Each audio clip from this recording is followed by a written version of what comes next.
I've always really liked Ugly, and I respected the business when it was around. But I noticed that it just seemed to disappear. And I always wondered what happened. So I posted about it on LinkedIn, and Hugh, the founder and CEO, was kind enough to reach out, and we connected, and here we are now. And I'd love to get to the truth of what happened with the brand. My Yeah, first thought, Hugh, is the name is amazing. It's obviously super controversial. It reminds me a bit of Death cigarettes. I don't know if you remember those in the I 90s. don't know. No, but like, how did the name come about? Well, I think, we Joe and I were in our very, I mean, we were 23, 24. We wanted to, the whole idea of the brand was take on the large soda companies who were, you know, promising a lot and then not delivering. So you obviously have the big soda companies putting, 30, 40 grams of sugar in a canned drink and then talking about taglines like open happiness, right? Which is Coke's tagline. I don't know if it still is. And then you have other brands like juices, smoothies that are just loaded with sugar and promising to be innocent, for example. And so Joe and I were like, well, what's the opposite of that? And we talked about this concept of the ugly truth and just disrupting it and being beautiful on the inside and ugly on the outside. And then there was something too, it's like, for me, I think with branding, you want to talk from the soul. And so when we were that age, we wanted to disrupt the market. We wanted to create a name that like was so disruptive that you couldn't forget it. And we wanted to almost like not be liked. It was like either 50% of people should love us and 50% of people should think it's a terrible name. And then we've come up with something successful. Um, and I know sometimes people are like, oh, it's a terrible name, but people are talking about it 5 years after the company ended. So was it a terrible name? Or was it incredibly memorable, easy to spell, easy to get domain names for, easy to get trademarks for?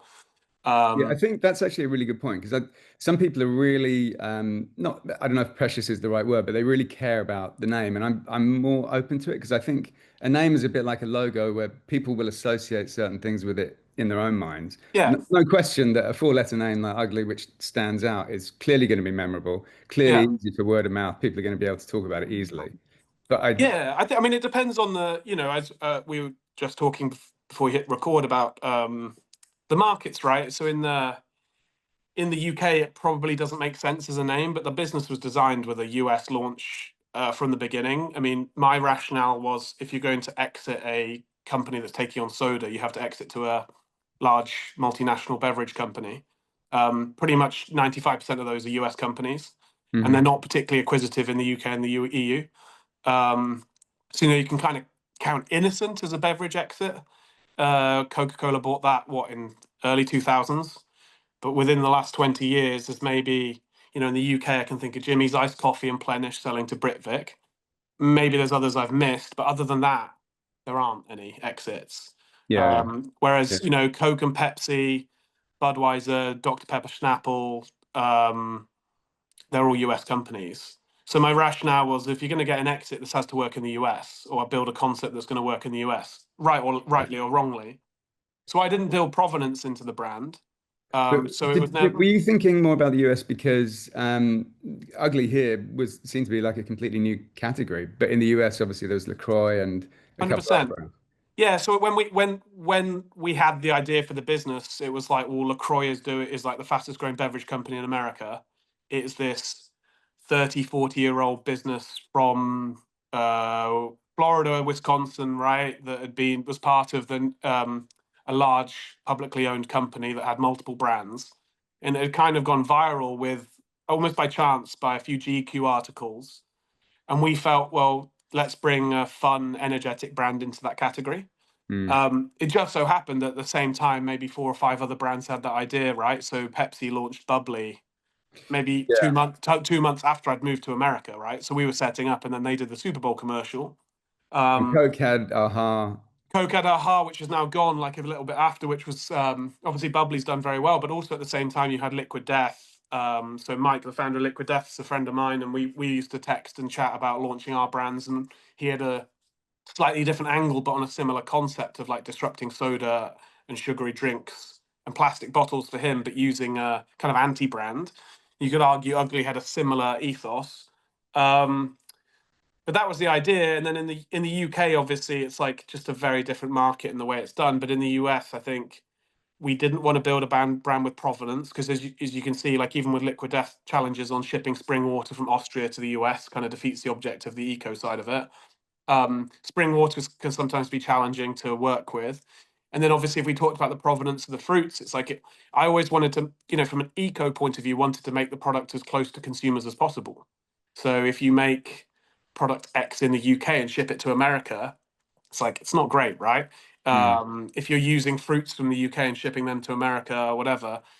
So I was looking at things like Fiji water at the time. I was like, this water and Voss water, it comes from Fiji and Norway, and they're shipping it to the US, and it's in plastic bottles. And is that really what we want to do? So it was like aluminium can produced as close to the consumer as possible. Therefore, don't really want to be talking about the provenance of the water, and don't want to be talking about the provenance necessarily of the fruits. It doesn't really matter. No one really cares where Coca-Cola comes from, right?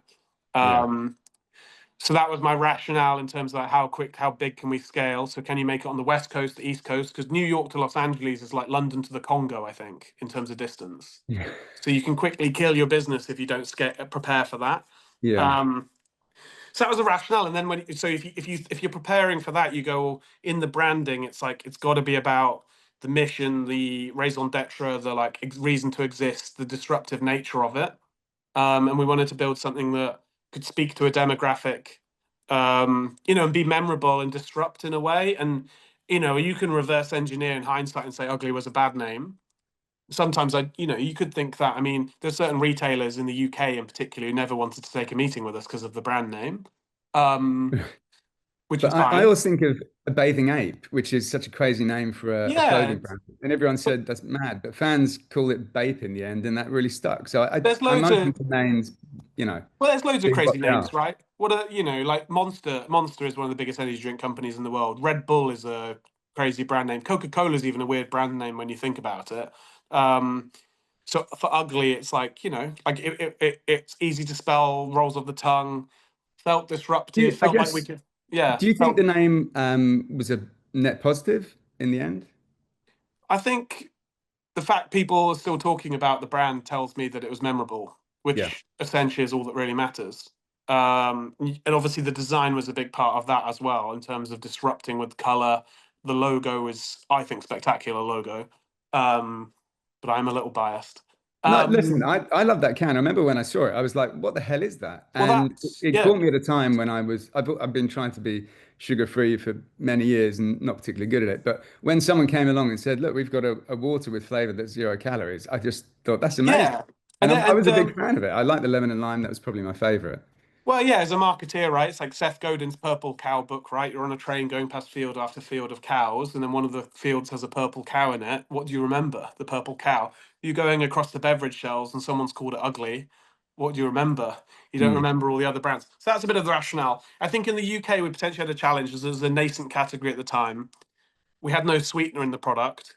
Um, and so the expectation of the bright colors of the can versus delivery of the liquid was probably the biggest challenge we have with the consumers here. But in the Yeah. US, where that taste profile was expected and the category we're selling in, and the language around the category was established in terms of flavored sparkling water or seltzer, um, we were able to kind of deliver that more, and so it wasn't quite such a shock to the consumers. Whereas I think in the UK, what Dash has done well is that they position the brand obviously using the sustainability angle, which I think is smart in the UK. It's maybe hypothetically less of a thing in the US to people really care about food waste and eco and the environment as much as we do here. Probably not. The slim can was smart because it allows you to elevate the price point. Whereas as soon as we were in the small can, it's like head to head with Coke and Pepsi by design. From my point of view, was like, if we're going to do this, let's go for it. That's just my Were you converting many like Coke and Pepsi soft drink drinkers to yeah. ugly? That was the plan, right? And I think if in hindsight, this was pre Poppy and Olipop, right, and pre prebiotic soda, which I think is where those brands are kind of headed, right? It's like healthier soda. You could argue if Ugly had had a little bit of sweetener or even 4 or 5 grams of sugar, maybe it would be a massive company, right? Who knows? Maybe if we'd have added some prebiotic fiber and a small amount of sugar, we would have been Olipop or Poppy or whatever those brands are. Shoulda, woulda, coulda, isn't it? It You really know, shocked me when you said about it when you developed the drink to begin with, you 0 calories had to mean 0 calories, whereas now there's a bit of flex in that. yeah, I mean, I again, like I'm trying to. That was my recollection in the UK. In the US, 0 calorie was always 5 calories per can. So a US product, slightly bigger can, slightly higher carbonation, slightly more flavor delivery. Um, in the UK, we didn't use citric acid, we didn't use fruit extracts. Um, so yeah, you could argue that slightly allows us. I mean, there's a big difference between 0 and 5 calories in terms of a natural flavor kind of delivery system, and certainly use of citric acid has calories. Um, but I think if you think about building a brand in the UK in the kind of the space, probably what you need to do is build in the, I guess, premium health and wellness retailers first in order to get traction. So you need to be in Whole Foods, Planet Organic, then you need to be in Waitrose, and then once you're ready, scale into Sainsbury's and Tesco's. It's kind of the Mm. concept we created. Probably need to be fit enough to go straight into Tesco's. I think the brand was probably ready. Whether the name was right and the design was right or not, who Was knows? it, Obviously was it not. primarily, did you develop it primarily as a health option or was it a disruptive option? Disruptive. I think, like, like, this is what I'm saying. I'm not saying we did the right things, right? I'm like, Joe and I were 23, 24. Um, we were motivated by the idea of building something disruptive that was like made people feel something and really just get behind it and go for it. At no point were we like wanted to take any sort of cautious option. We were like, um, we didn't want to leave anything, as we say, nothing for the swim back, right? No regrets, all in. Um, why else are we here on this planet other than to take a risk and go for it? And so Yeah. that's what we did. And so every decision in there is like authentic, made by guys in their early 20s, and our team was young as well. Um, and we were all in it together, building a community and like an energy that wasn't built in business school, wasn't like constructed by venture capitalists, wasn't constructed by industry veterans and experts, which is what makes it special. But maybe in some ways we made some naive decisions. But as a CEO, founder of a business, you're making 100 decisions a day with the information you have in front of you. I didn't know. We started the business, and about 9 months later, Brexit happened, and then we had uh, during the time of the business, we had Trump become president. We had COVID. We had inflation. We had, and businesses since then, have dealt with like multiple wars, multiple different presidents. And so hindsight's 2020. You can look back and go, well, that wasn't a good decision. But at the time, we were raising money for Ugly. Interest rates were basically 0%. There was money being sloshed around. So none of the conversations in investor meetings were about profitability. Whereas Yeah. now, I'd imagine any business pitching for money right now is showing profitability probably in the first slides, right? Unless they're an AI company. Um, so for me, it was all about growth and becoming as big as possible because Well, there from an aren't many. outside point of view, from an Yeah, outsider's point of view, it looked like the business was just on this incredible growth it trajectory. it really was until COVID. Yeah. So, was there real traction in the UK before you went to the US, or did you always think, no, let's, Um, it's one of those, like, sometimes we talk about whether we should have kind of maybe wound down the UK business earlier. We tried to maybe keep both going out of just the fact that we're proud to be British and I'm proud to be a Brit, and Joe's the same. And we had a team here and we had some good customers here. Like, we were in Tesco's at that time, um, and Sainsbury's, and Ocado, and you name it.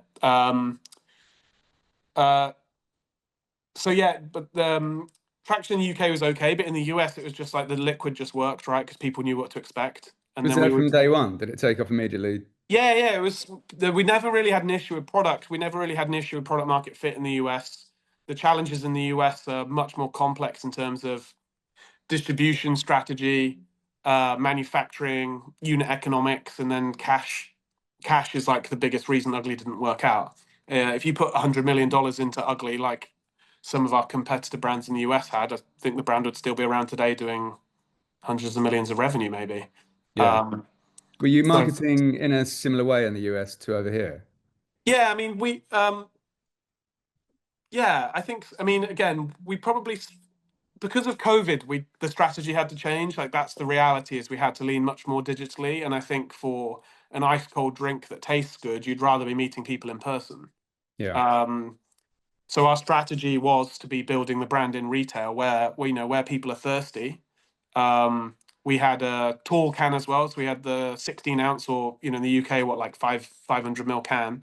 Um, that was going into C stores, so convenience stores in the US. So uh, Was that plain water or was that still we flavored? did a plain water, we did an energy version as well, so a caffeinated version. We had multiple flavors. We launched limited edition flavors of Ugly in the US every single month. So Yeah, we I heard there did was like a um, birthday cake flavor and we did birthday cake, marshmallow. We did soda flavors, which worked really well. So we were pivoting into, like, we had a cherry cola, we had a Dr. Ugly, which was our Dr. Pepper flavor. We had an orange soda flavor, strawberry um, strawberry cream soda. We had a bunch, and that yeah. that went really well. So we had a very loyal D2C fan base, and you can see now a lot of brands following the same model as us. Liquid Death launched their soda flavored seltzers a month or two ago, right? Um, But so sorry, were your ones just for a month and then that was it? They cut off. yeah, and then the best selling ones we brought into the core range. Yeah. So model worked super well. People were like, our mailing list would drop them and sell them out in 48 hours. Um, Oh, was it all D2C or were you This was DT. I mean, this is how yeah, we reacted to coronavirus, right? This is yeah, how we were like, well, if we can't build the brand in retail, this is again probably a bit cut off this recording. We had the investment from Budweiser. Plan was to roll out a Budweiser distributors across 2020. Started the year in Tennessee, launching in Nashville. Went to Phoenix, launched in Arizona. Then we were launching in California in March after Expo West. Trade show never happened. Launch in California never happened. The DSDs stopped people visiting, stopped people launching, much harder to meet retailers. So then you kind of have to go, well, how do we keep this business interesting? How do we keep it growing? We don't have those retail contracts in place to just build the businesses we have. Because if you're Coke and Pepsi, it was like they just were able to continue to build in Walmart, say. Walmart and same in the UK, Tesco's were relying on their larger suppliers to kind of keep them stocked. But we hadn't quite got to the point where we had those larger US retailer listings or raised the 30 to $100 million we needed to kind of ride out the storm. And yeah, if you remember back at the time, it was like, is this going to be 2 months? Is this going to be 3 months? In the end, you could argue the pressures of COVID have never really subsided. It's obviously the they're virus is different. the Things are virus different is now. different now, but the inflation never stopped. Yeah. Um, and so So, I yeah. mean, would you say was it funding or COVID or both that was the problem? Because everything, like, I followed the story of you in the US and it looked like things were growing and it was doing extremely well. But then suddenly it just kind of seemed to disappear. And is it down to, what you Yeah, said there? yeah. I mean, we were planning to raise our largest funding round in June of 2020. But we had our most momentum in March 2020, our highest revenue run rate in March 2020, our biggest Mm, team in March 2020. We'd closed a funding round at the back end of 2019 to fund 2020 in order to get to like the stage where you can raise, as you'll see in US beverage, you can go through the list of the brands that are doing well. They've all raised 50 to $200 million capital. yeah. Um, Do you think if you'd got that funding round in June 2020, would that made the difference? who knows, right? Yeah. Who knows if I'd have been able to raise the money or not? Um, Life, this is an entrepreneur. Just, you play the cards you're dealt, right? There's no Yeah. guarantees in life. Everybody's personal life's the same, right? Yeah. Um, so that's why I have no regrets. I did everything I could with the information I had. Um, you know, shoulda, woulda, coulda. Should I have put prebiotics in it? It's like, yeah, obviously in hindsight that would have been a good idea, but I didn't know that at the time. Um, I hadn't been, at a certain point, I hadn't been home for 2 years. I hadn't seen my family for 2 years. Yeah. And yeah, eventually the cash runs out, right? And there was different options on the table, which I can't really talk about, kind of the options we had and like some of the deals that maybe didn't work out that could have worked out to sell the company or to vertically integrate it. Um, Oh, yeah. I mean, that must have cost your mind quite a lot then. oh no, we were doing it. We were actively pursuing that alongside funding. Yeah. Because again, if you can make the cans not, if you can make the cans cheaper, then you make more money, right? Or Yeah. if you put it into a distribution system. Um, Was there a problem with aluminium prices at the time? Yeah, I mean everything was tough, right? So in the US, most of the aluminium got bought up by the large soda and beer companies because they'd lost their off-premise business or on-premise. I can't remember which one it is in the US. But if you're Coke and Pepsi, you're no longer doing fountain business or bars, restaurants, venues, all of that shut. So what do? You double down on selling cans, right? Mm. So as Ugly was low down the list for buying cans in the US, which meant we couldn't get cans supply in the US. The price went up, so you couldn't actually get them. So then we had to buy cans from Asia. So we had cans coming in from Asia that got stuck in the port in Los Angeles where there was a backup of ships because everybody was buying furniture and whatever else. And so we missed production runs because we had cans stuck on boats. The longer the cans were on the boats, the more you paid for the containers. Um, we're talking Was that happening to all companies though? Yeah, all sorts of But companies, right? Obviously, if you're Coke and Pepsi, you're still buying your cans domestically. If you're a startup, yeah, you're struggling with yeah, our margin structure where we were selling a 8 pack of Ugly at the time for 3.99, right? And trying to make profit. There's any sort of percentage change in the COGS is enough to like kill you. But again, as I said, we weren't in the business of like building a small profitable drinks company. There aren't any small profitable drinks companies. So you're either big or dead, right? yeah, So there's probably a few in non-alc anyway. In beer and spirits, slightly different. You can build medium-sized companies that are profitable. You know, name a small soda company. There aren't, there aren't any yeah, that are sustainable anyway. So you need the scale. So for me, it was like, well, we're either going to be big or dead, so we might as well go for it or die. That's the truth of it. yeah. Um, so So okay, so clearly that was super stressful, yeah, that's and why I'm bald. That's why I'm bald now. you're still healthy and full of energy, like Well, yeah, no, it's just obviously it's a while ago now, and I was very young, right? Looking back, like I was CEO at 24, yeah, running a multinational company. international, Yeah, and I moved to America when I was what 25, 26.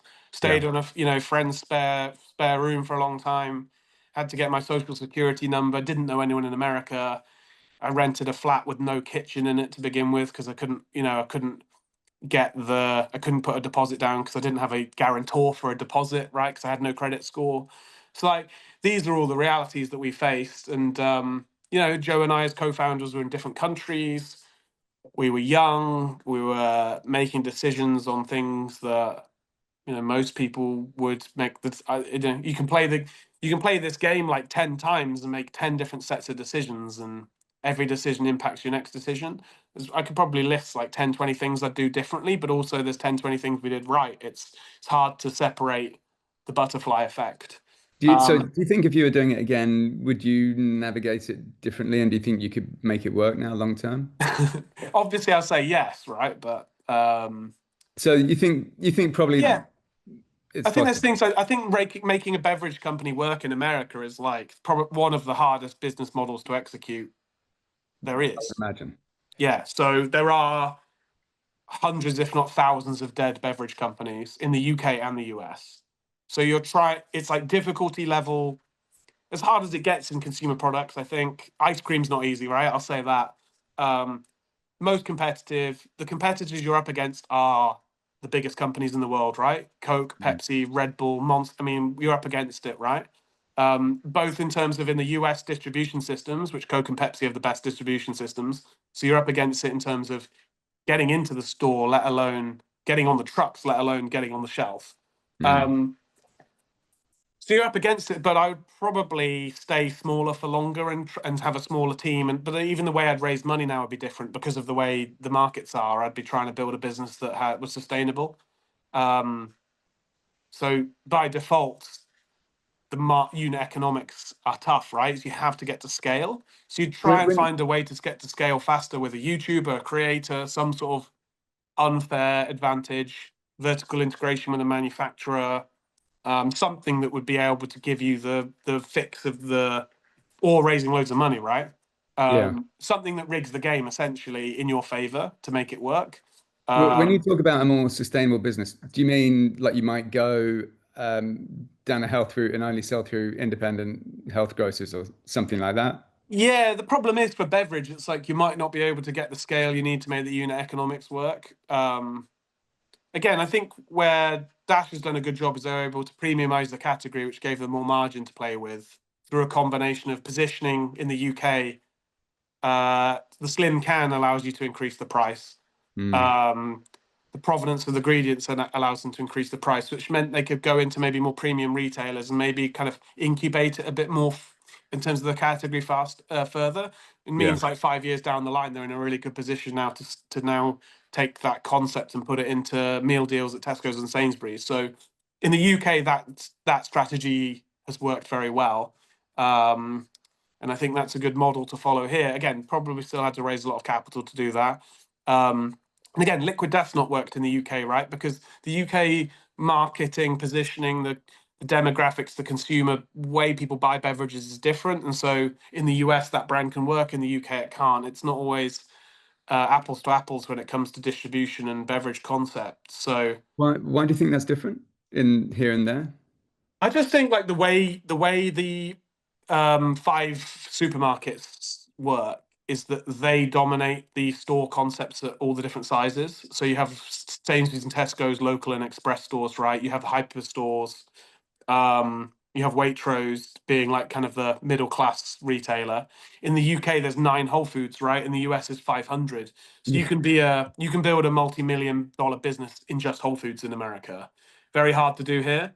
So you Yeah. almost have to kind of either be ready on day one for mainstream distribution in the UK, or you kind of have to go an elevated, kind of more middle class route and incubate it there, I think. Whereas Yeah. in the US, because you can be on distribution systems and go into, in New York, for example, there's not really Tesco's and Sainsbury's. Walmart doesn't have, you know, a local concept. So it's a lot of independent retail. So you can go into bodegas and delis and build your brand up and down the street. And Americans in general are just more interested in new brands and new concepts. Um, so yeah, that's maybe the difference. So Yeah. if ugly, probably you could probably do it in the UK if your liquid and your packaging hit that kind of sweet spot with the consumer at the right moment in time. Yeah. Um, Hard to do Yeah. for a Also, number of reasons. I read a book called Tescopoly, I think it's called, a few years ago, which was talking about when Tesco was at their peak and one in every £8 was being spent in Tesco. So, Yeah. we talk about, or you talk about five grocers now, but 20 years ago, it was even more monopolized. So, Well, yeah, this is it, and it's you go into Sainsbury's local and look at the shelf, and it's like it's basically 2 or 3 companies, and not much innovation's come in and come out. There's maybe 2 or 3 brands that have survived the last 10, 20 years. yeah, Things like Moju and Tenzing and Nocco and things like that. But other than that, there's not much. Jimmy's, Plenish, like there's really not much, and it's just so competitive because you've got to yeah. outsell Diet Coke. Otherwise, you might as well just put another facing of Diet Coke on the shelf because it Yeah. sells so fast. Um, What, Whereas what in would the you US, the do? stores are bigger and there's more independent retail in there just because of the way things are distributed with the DSD system. Yeah. What would you do with D to C versus retail now if you had, I probably wouldn't do D2C for beverage. yeah, Um, the economics don't make sense. yeah, Amazon maybe. But again, you're asking people to buy, say, 24 units of something they've never tried. So I'd maybe just have the store there as an option. The mm, consumer can buy it, but I wouldn't be running ads to it and building a business model using D2C. yeah, I'd be wanting to. You want to have a concept in the UK that is pretty mainstream ready out the gate. And you have to think about, you know, something like kombucha in the UK is going to be a harder sell because, you've got to think about education in the UK, where the consumers are. Obviously, you can sell in like London and things like that to a small number of people who care, think about that sort of thing. But in the grand scheme of things, you've got to think about Worcester, where I'm from, and Birmingham, and Manchester, and Glasgow, and all these places. It's like kombucha's. What even is it? Fermented tea. It's like no, thank you. And then you've got to think about the money people have in their wallets too. It's like £3 for a kombucha in 2025. It's like I'm okay. I'll have a diet coke, right, for whatever it is, £1.50 now. yeah, Um, so whereas in the US, if you launch kombucha, you can put it in 500 Whole Foods and build a $30 million business, right? And then build from there. And then it can become mainstream because you can invest and build it and build the category, and other people come in, and all of a sudden it's a $200 million category, which becomes a thing that you can then try in bigger retailers. yeah, Um, so it's like not every trend is going to work over here. But then certain things do, non-alcoholic beer is big in Europe. certain categories are big enough to go. Electrolytes, energy drinks. Mm. You know, you look at something like AU vodka, flavored vodka. It's like, you know, you can in a gold bottle. It's like, yeah, that will work in Manchester and Birmingham and Glasgow, right? Because it's simple to understand. Uh, I've not tasted the Did it? bubblegum vodka, but you can imagine what it tastes like. And Did people like it? vape it, don't they? Yeah. When you moved into the blue can, did it make a big difference? Did it change things? Yeah, I mean, I don't think we ever really in the US we never really had an issue with like demand or rate of sale. It was just we couldn't buy enough cans fast enough. But I mean, Um, because from what I saw, there were three designs, and the yeah, I blue mean, we one that start. JKR did was a blue, the iconic design. Was that Yeah, what you with launched a in the US? yeah, and part of a funding round, and yeah, I mean, the previous design for that we did for like probably a grand. So it was time to grow up and have something established. And JKR were actually part of an investor group that invested into our business. So we didn't go out and have agencies pitch, and we didn't actually pay for that branding. It was part of we paid no cash for the branding. It was part of an equity deal. Okay. Yeah. So, and there, the branding's amazing. Um, yeah, Yeah. I I love the mean, branding. Yeah. Jolt Cola relaunched recently. Could you see Yeah, no, I mean, Ugly taking off again? there's a few brands that I think have taken inspiration from our branding. There's no question you laid a lot of groundwork for Yeah, like, brands you know, around I'm now. I feel great about it. Like I know on your LinkedIn post people like have opinions. I was pleased you were writing about it. Like I don't have an issue with anything anybody said. I mean, I just want people to learn from it because it was we always Joe and I always set out, we always still now help other entrepreneurs avoid the mistakes we made. Um it's just awesome. Like we Joe and I have had moments where we've walked down the street. We started this in our bedrooms in London with no money, no idea what we're doing. And we've walked down the street in Manhattan and seen someone drinking our can in the street and seen it in trash cans in Manhattan. Yeah. And we did that from London in our bedrooms. It's like, Yeah. obviously, it didn't play out necessarily, but like, how cool is that? And we did that from no idea what we were doing. Yeah. Um, and I, so I we've always just also, like, it's so, entrepreneurship's so awesome. It's like everyone should have that feeling or at least strive for it if they're an entrepreneur. And I always think, I'm very proud to be British, and I always think we should be very confident about the brands we create in this country and can take them to America. And I'm just hoping along the way that we showed it was not impossible to do that. yeah, definitely. Yeah. But also, I spoke very briefly to you at that courier event, but I spoke to a couple of other people from Ugly, and I always thought everyone was really switched on and super friendly. Yeah. It made me think that the culture in the company probably was really good. And I Yeah. It always think was. that comes down to the founders. Yeah, I mean, it was Ugly was amazing culture until it became very stressful. And like, you know, Right. I'd reflect on myself. Like, I managed the company as out of love for a long time, and then as soon as it became, I started managing out of fear. And I think I would say to anyone, it's just like keep that love because as soon as you're ugly failing is like being one of the best things that ever happened to me. Like, it gives you such a perspective on life and the reality of being an entrepreneur. Some things work, some things don't, and I've started other businesses since. I work on new ventures since. It shouldn't. I think a lot of people worried about failing, worried about that idea that they have, never starting it, never giving it a go. And we never wanted to lose the capital we raised. We never wanted this to not be a success. People to, to be where we are now. But like, you know, it's not that scary to not work out. Like life is good. I still hang out with the same friends. My family's the same. The learnings are massive. I'll never be there on my deathbed going, I wonder if I'd given that a go. And Yeah. for me, that is success. And yeah, just like got to enjoy it because it's not worth stressing over. You've got to give it your best shot and make decisions with the information you have. And that's why, like, I don't really like.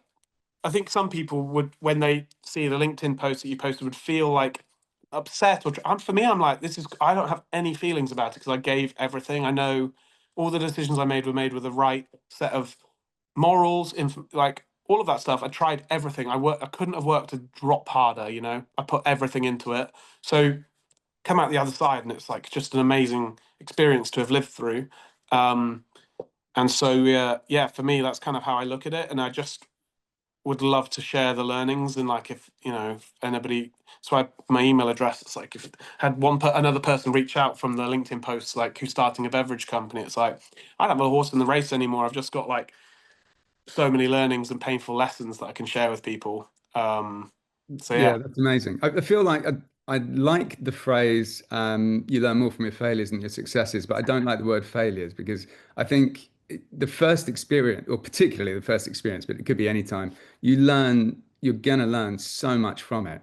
Yeah, I mean, like, you imagine a lot of people start their first ventures, right? And if you have success with your first venture, you might also think that you're a genius.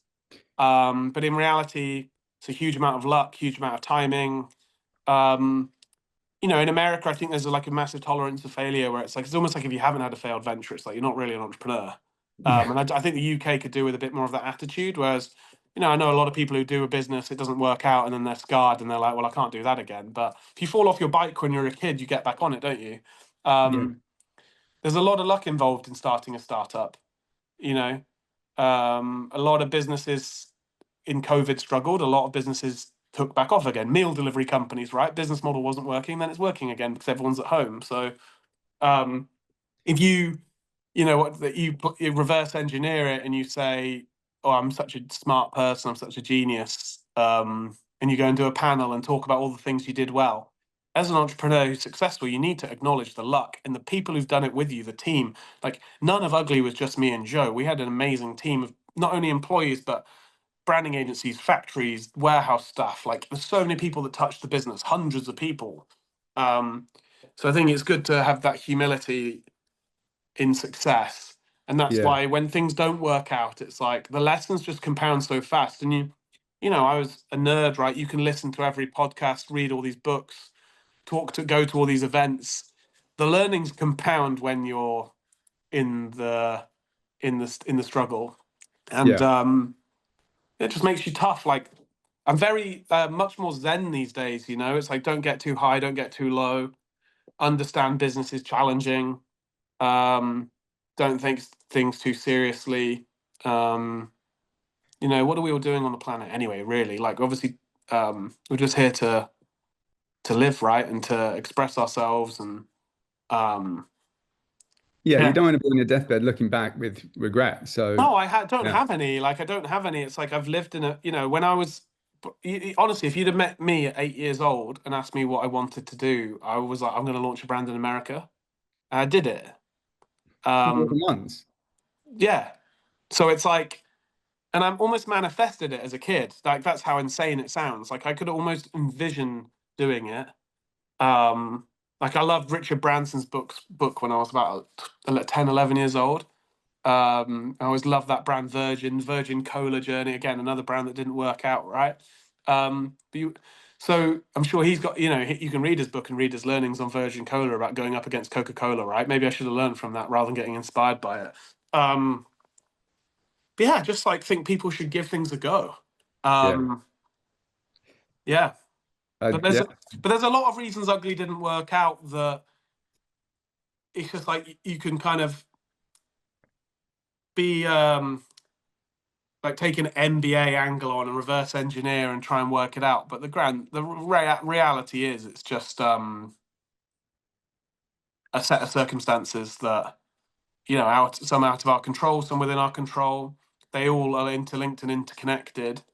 And I was very young, um, and yeah. But I kind of feel like every business is so unique. Like I think of it like a fingerprint. It's that unique. So even if you were to directly copy someone, you would still put in some changes because you think, oh, this is better, or why would you do that? well, this is it. It's why, yeah, exactly. Great point. It's like why I don't worry too much about sharing what you're doing. If you're authentic to yourself, then no one can copy you.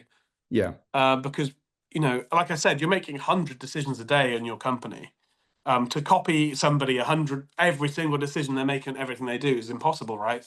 yeah, Um, so yeah, you can be ripped off, you can be copied, but it's so hard. Like on terms of branding, but it's so hard to copy someone's execution. yeah. Um, but yeah, I don't have any regrets. Really don't. Like I'm very proud of it. Um, Also, I think on that, sorry to butt in, but I think no, on no. that post, on that LinkedIn post, there was a lot of love for Ugly. A lot of people Yeah, were wondering what had happened to it, and like myself, yeah, it's hard because really when loved these it. things, you don't really get the. There wasn't really a day where it's like, oh, well, let's announce this isn't working. Like it doesn't quite work like that. It's not. It's not like the launch day. It's you don't get the closure because of the way there's information, there's people to protect, there's investors, there's employees. You have to be respectful of a lot of these things. Some of it didn't happen in the order that you'd imagine it happens in. The way a company doesn't work out, like there's still, there's a lot of different circumstances at that. So you don't really get the we've closed day, Yeah, because it doesn't quite work like that.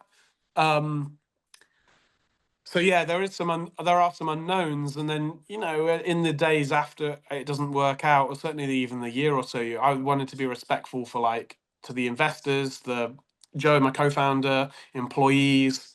Um, you want to give things time and space, don't you, before you have the post-mortem, I think. Um, so, and then you move on, right? It's a year or two after a business doesn't work out, it's painful. But now that pain is gone for me totally. Um, so it's very easy just to sit and talk about it, and hopefully for everybody involved, like it's passed in a way that means that they can have a bit more perspective on it. yeah, that's Um, great. Yeah, I didn't want it to be like salt in the wound, just no, going I over don't. old ground, but I that's wanted you to know that I don't care, because I think I was debating commenting or not, and then Joe commented on it, I think, um, and then I was like, I might as well because I don't know. It's just like there was a couple of bits in there. It's like, well, I heard this was funded by people with NFTs. It's like, well, that's just totally not true. So I don't want people to like not know what happened. Um, but equally, it's like I don't need to go over it or like feel upset or correct you or I mean, yeah. if I mean, anything, like I would want someone who's starting a business to learn from it and then make a better decision than I made. It's the whole point of any of this stuff, isn't it?